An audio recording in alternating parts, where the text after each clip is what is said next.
News 18 India.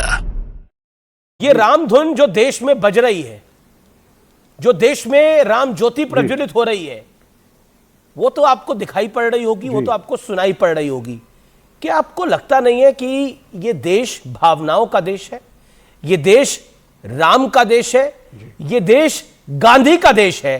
तो इस देश में अगर राम का आप विरोध करोगे या फिर राम विरोध की राजनीति के पक्षधर दिखोगे तो इसका पॉलिटिकल लाभ तो आपको कभी मिल ही नहीं सकता, पॉलिटिकल नुकसान ही होगा।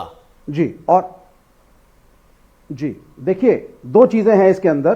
पहली चीज तो यह है कि तहसीन भाई को जब हमने सुना आज कांग्रेस से जुड़े हुए हैं तो इन्होंने बड़े सारे मुद्दे गिनाए जो डेवलपमेंट के मुद्दे हैं। उन डेवलपमेंट के मुद्दों पर यह सरकार फेल हो चुकी है। अब चुनाव निकट हैं, जब निकट हैं तो कोई और मुद्दा चाहिए, तो जब कोई मुद्दा नहीं है तो राम का मुद्दा ले आओ, शंकराचार्य को करो साइडलाइन। सारे कथावाचक वहां पहुंचे हुए थे। बागेश्वर बागा से पूछा गया, शंकराचार्य नहीं आ रहे हैं, आप क्या कहना चाहते हैं? उन्होंने कहा, अरे वो तो हमारे प्राइम मिनिस्टर हैं हिंदू धर्म के। अगर वो प्राइम मिनिस्टर है तो आप यहां क्या कर रहे हैं? आपके देवकी नंदन ठाकुर आपके शो में कई बार आते हैं, उनसे मीडिया ने पूछा शंकराचार्य नहीं आ रहे हैं, आप क्या कहेंगे? उन्होंने कहा, मैं छोटा सा कथावाचक हूं, शंकराचार्य तो बड़े सुप्रीम है, लेकिन फिर भी मैं यात्रा में अभी प्राण प्रतिष्ठा हो गई। एक सेकंड आज एक सेकंड देखिए कल प्राण प्रतिष्ठा हुई। एक सेकंड, एक 5 सेकंड की बात सुन लीजिए, इत्मीनान से। राम काज हुआ है तो इत्मीनान से, प्यार मोहब्बत से बात करें हम।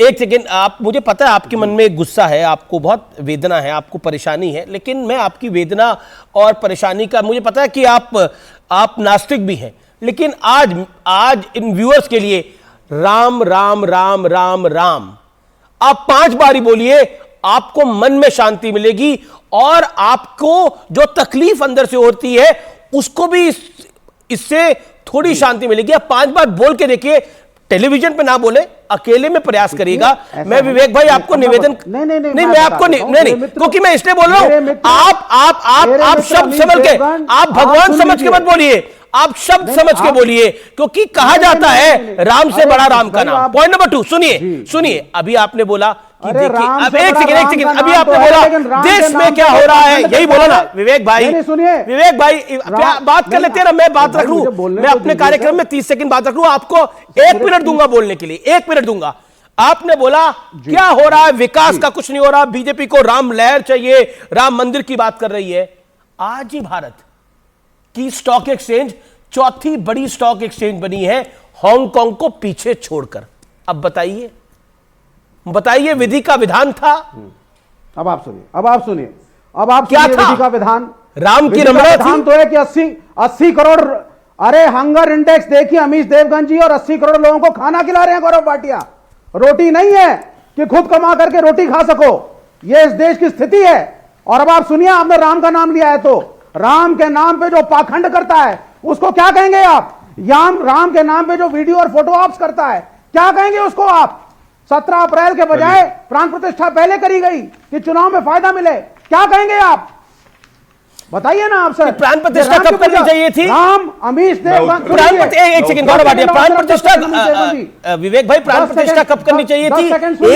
एक तो ये जो कह रहे हैं ना राम नवमी पे प्राण प्रतिष्ठा होनी चाहिए थी, 550 साल बीत गए, कितनी राम नवमी आई और कितनी राम नवमी चली गई, लेकिन राम लला टेंट में ही थे, राम लला टेंट में ही थे।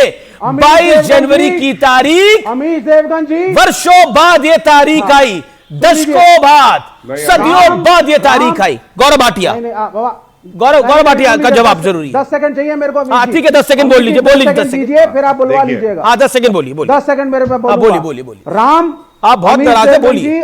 जो आपकी भक्ति है वो आप और राम के बीच का व्यक्तिगत मामला है। आप अच्छे कर्म कर रहे हैं तो भी राम देख रहा है, आप पाखंड करेंगे तो भी राम देखेगा, आप मंदिर को अपने राजनीतिक यूज के लिए इस्तेमाल करेंगे तो भी राम देखेगा। तो वो राम है, और वो राम का सर्टिफिकेट मोदी नहीं देंगे, ना राम का सर्टिफिकेट भाजपा देगी। मेरे मित्र वारिस पठान ने एक इशू उठाया, लॉ एंड ऑर्डर का इशू उठाया। ठीक है, अब अरे विषय तो उठाया, जवाब तो ले लो आराम से विवेक भाई। ओके गौरव भाटिया, देखिए मेरा गौरव भाई जी आपसे निवेदन है, विवेक जी आज बहुत नाराज हैं, इसलिए आराम से आप भी अपनी बात को रखिए। देखिए अमित जी, मैंने क्यों नहीं टोका अपने मित्र को, विवेक जी को। अंदर से बहुत भरे हुए हैं, चाहे कांग्रेस हो, चाहे लेफ्ट हो, AIMIM हो, सपा हो, ममता बनर्जी हो, अरविंद केजरीवाल हो। इन लोगों को अंदर से ना गुस्सा बहुत है। अगर हम इन्हें बोलने नहीं देंगे तो ये फट सकते हैं। और मैं केवल एक बात कहूंगा, वैसे तो निमंत्रण इन्होंने नकार दिया, लेकिन ताका झांकी पूरी कर रहे हैं। खबर सारी है, भव्य राम मंदिर का प्राण प्रतिष्ठा होती है वहां पे रामलला की। खबर पूरी रखे। इसका मतलब जो विरोधी हैं, जो नास्तिक हैं, जो ये कहते धर्म एक अफीम है, वो भी चाटा पूरा है इन्होंने अफीम को। अरे मैं आपसे एक बात कहता हूं, भव्य राम जो मंदिर आया है ना, ये स्वर्णिम युग की शुरुआत है। और आप अभी कह रहे थे राम राम बोलो। अरे ये बोलेंगे मरा मरा मरा मरा। क्यों बोलेंगे मरा मरा? इसलिए कि ये जानते हैं 2004 याद करिए, डबल डिजिट की लेफ्ट होती थी, 35-36 सीटें थी, कहां पहुंच गए? सिंगल डिजिट की पार्टी है। क्यों? क्योंकि देश की जो नब्ज है उसको ये पकड़ नहीं पाए हैं। और मैं एक बात बड़ी जिम्मेदारी से और कहना चाहता हूं, ये जितने विरोधी हैं ना, ये सब एकजुट भी नहीं होंगे। मार्च में आप देखिएगा, ये घमंडिया एक दूसरे के कपड़े फाड़ेंगे और मई में पुनः प्रधानमंत्री श्री नरेंद्र मोदी जी बनेंगे। राम मंदिर जो आया है, ये हमारे लिए कोई राजनीतिक मुद्दा नहीं है, लेकिन सबके दिलों में आज अगर कोई है तो वो भगवान राम है, और वो चाहते हैं नरेंद्र मोदी जी को पुनः आशीर्वाद। ठीक है। वारिस पठान कुछ ऐड करना चाहते हैं। वारिस पठान, आप कुछ कहना चाहते हैं, अपनी बात को रखिए। मैं अनुराग आपके पास आ रहा हूं। 40 सेकंड्स वारिस पठान। अनुराग एक भी बारी नहीं बोले हैं। वारिस 40 सेकंड्स। अभी बात कर रहे थे बीजेपी के प्रवक्ता, संविधान की बात कर रहे हैं। संविधान को लोग मानते हैं क्या? संविधान को लोग धज्जी उड़ाते हैं। संविधान डेमोक्रेसी का है तो लोग कत्ल करते हैं। और मैंने तो ये सवाल हमने जो किया है वो तो हमने तमाम से कॉल्ड सेक्युलर पार्टियों से किया है कि आप सब बात करते हो, कसमें खाते हो, अल्लाह की कसम कराते हो। आप बताओ 6 दिसंबर की बात आप क्यों नहीं करते? 6 दिसंबर तो काला दिन था, हम तो बोलते हैं डेमोक्रेसी के अंदर भारत देश की, जहां पे हमारी धोखे से बाबरी मस्जिद को शहीद कर दिया गया था। उसके बाद में भी वहां पे आपने भव्य राम मंदिर बनाया। अमीश भाई, सिंपल सवाल ये, जिस दिन सुप्रीम कोर्ट ने ऑर्डर पास किया, जिस दिन सुप्रीम कोर्ट ने जजमेंट दिया, उस दिन अगर हमारी मस्जिद खड़ी होती तो आज क्या होता ऑर्डर? आपको, हमको, सबको मालूम है आज ऑर्डर ही टोटल डिफरेंट होता, क्योंकि आस्था की बुनियाद के ऊपर ऑर्डर दिया गया। तो हम ये नहीं बोलते कि नहीं मानते, पूरे देश ने माना, लेकिन हम तो ये भी बोल रहे हैं Supreme Court is supreme but not infallible. हमने ये कहा ना कि भाई वहां पर जब सुप्रीम कोर्ट ने ये तक बोल दिया कि क्रिमिनल एक्ट था, इतिहास की गांठ अगर खुल रही है वारिस भाई, अपील क्यों फाइल नहीं? जी वारिस भाई, अगर इतिहास की गांठ खुल रही है तो खोल देनी चाहिए। वारिस पठान, एएसआई के जो सबमिशन, एक सेकंड, इतिहास की गांठ खुल रही है तो उसको खोल देना चाहिए। और एक गांठ खुल गई है, इसे खोल देना चाहिए। उस गांठ को गांठ बनाए नहीं रखना चाहिए। ये मेरा आपको निवेदन है। और सोचिए औरंगजेब के टाइम पर, एक सेकंड, बाबर और औरंगजेब के टाइम पर आपने बोला वहां बाबरी मस्जिद थी, काशी विश्वनाथ के पास एक मस्जिद है, कोई जमीन की तो कमी नहीं थी ना। सब रामलला, कृष्णलला और काशी विश्वनाथ, उन सब मंदिरों के पास ही मस्जिदें बनी हुई हैं। तब तो कोई जमीन की कमी नहीं थी ना, जमीन तो थी ना, तब जमीन तो खुली थी, सब मस्जिदें ही चढ़ी हुई है मंदिरों के ऊपर। कुछ तो इतिहास होगा ना। हिस्ट्री में क्या है? जमीन की कमी थी तब क्या? जमीन की कमी थी वारिस भाई?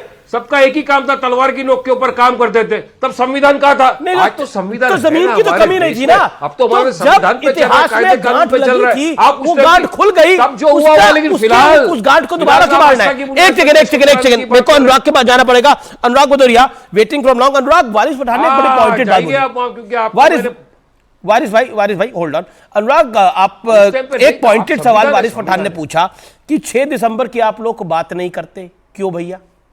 पूछा वारिस पठान ने, और आप अपने आप को सेकुलर कहते हो। देखिए अमीश जी, आपसे हाथ जोड़ के निवेदन है, प्रभु राम का मंदिर भी बन गया है। आप मुझे 2-3 मिनट बोलने देंगे, टोकेंगे नहीं। बोलिए। प्रभु राम की कृपा से आप मेरे ऊपर कृपा बनाएंगे। देखिए, भारतीय जनता पार्टी को मैं बोलने के पहले, तुलसीदास की एक चौपाई है जिससे आपको सारा जवाब मिलेगा। जिनके कपट दम्भ नहीं माया, तिनके हृदय बसे रघुराया। जिनके मन में कपट होता है, जिनके मन में छल होता है, जिनके मन में चोर होता है, उनके मन में प्रभु वहां नहीं वास करते। भारतीय जनता पार्टी देखो, प्रभु राम, हम बार बार कह रहे हैं प्रभु राम का भव्य मंदिर बन रहा है, सभी स्वागत कर रहे हैं, प्रभु राम मेरे आस्था का विषय है। राजनीति और धर्म दोनों अलग अलग हैं। राजनीति, भारतीय जनता पार्टी एक राजनीतिक दल है, धार्मिक दल। अगर भाई हमारे साधु संत हैं, धर्म को हमारे डिसाइड करने के लिए वो हमें बताते हैं कि हमारी जीवन पद्धति कैसी होगी, हम उसको मानते हैं। भारतीय जनता पार्टी तो एक राजनीतिक पार्टी है, जनता ने उनको चुना था कि वो आएंगे तो वो बताएंगे कि हमारे लिए क्या विकास करेंगे, देश के लिए, देश को किस रास्ते पे ले जाएंगे, उस पर तो वो चर्चा ही नहीं करते। अरे पर हमारे प्रभु राम तो देश की, माने हमारे हिंदुस्तान का चेहरा है। प्रभु राम को हिंदुस्तान में हर हिंदू प्रभु राम के अंदर प्रभु राम के अंदर आस्था रखता है। इसलिए आपको पता होगा, अल्लामा इकबाल ने कहा था, इमाम हिंद है राम। राम यहां हमारे हिंदुस्तान के कण कण में है, इसमें किसी को कोई दो राय नहीं है। लेकिन आप इस बात को एकाधिकार करने की कोशिश कैसे करते हैं कि प्रभु राम भारतीय जनता पार्टी के हैं, प्रभु राम भारतीय जनता पार्टी, जो भारतीय जनता पार्टी बिल्कुल बीजेपी का एकाधिकार नहीं है राम पर। आपने बोला कण कण में राम है, आपने बोला राम तो सबके हैं, समाजवादी पार्टी भी राम को मान रही है। एक सेकंड, लेकिन आपके नेता क्या बोल रहे हैं, स्वामी प्रसाद मौर्य, वो कह रहे हैं जो प्राण प्रतिष्ठा हुई वो पत्थर है, राम है ही नहीं, पत्थर की प्राण प्रतिष्ठा हुई है। ये स्वामी प्रसाद मौर्य का बयान है। पत्थर भगवान नहीं बन जाते, पत्थर भगवान नहीं बन जाते। ऐसा होता तो मुर्दे भी जिंदा हो जाते। कितना शर्मनाक बयान है ये समाजवादी पार्टी के नेता का, जिसे कहते हैं इसकी घोर घोर निंदा होनी चाहिए इस व्यक्ति। सुन तो लीजिए, कैसे इतना भद्दा बयान दे सकता है स्वामी प्रसाद मौर्य। और समाजवादी पार्टी को इसे कंट्रोल करना पड़ेगा, नहीं तो समाजवादी पार्टी को इसका नुकसान होगा। बताइए बताइए। अरे राम ज्योति नहीं जला सकते, मत जलाइए। एक सेकंड, अनुराग सुनना पड़ेगा, अनुराग सुनना पड़ेगा। आपने 2 मिनट बोला, सुनना पड़ेगा। आपके नेता है, आपके नेता है, आपके महासचिव है, आपके प्रमुख नेता है, वो कहते हैं कि पत्थर की प्राण प्रतिष्ठा हुई है, पत्थर की प्राण प्रतिष्ठा हुई है। बोल के देखिए किसी और धर्म के बारे में। मतलब बीजेपी के विरोध में रामलला का विरोध कर रहे हैं आप लोग। नरेंद्र मोदी से नफरत अपनी निभाइए पॉलिटिकल, लेकिन राम का विरोध मत करिए, मत करिए, मत करिए। मैं ब्रेक के लिए रुक रहा हूं। मैं ब्रेक के बाद अनुराग भदौरिया आपके पास आता हूं।